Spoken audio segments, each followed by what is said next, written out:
Supermarket Savagery. With uncompromising purpose, she headed for the express line.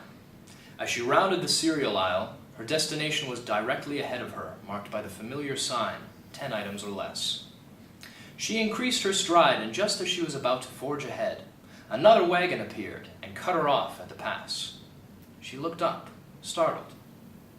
"I was here first," was on the tip of her tongue. She raised her eyes to get a better view of her protagonist, and almost screamed aloud.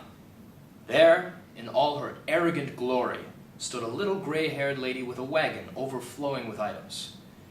10 items! The wagon held more than 100, she thought. Of all the nerve.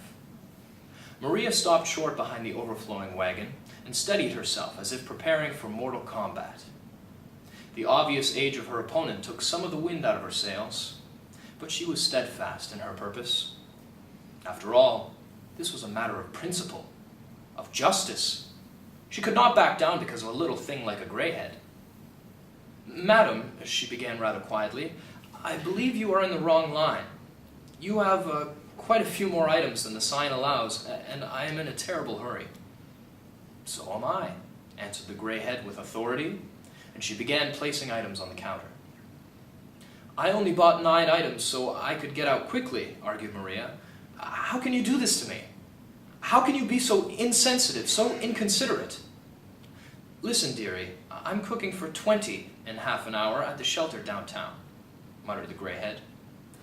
"Nothing you need do with those 9 items can be more important than that." "My family is coming to dinner," Maria wanted to snap back, but looking down at the crackers, artichoke hearts, and liver pâté made her stop. "Let me help you," she said as she started unloading the woman's cart to the amazement of the checker. After the 5th loaf of bread hit the counter, Maria looked at her adversary and said, "You're an angel. Never let it be said I stood in the way of divine intervention. I have to ask, though, what is the WD-40 for?" "Oh, dearie, that's just so my wins keep from sticking together."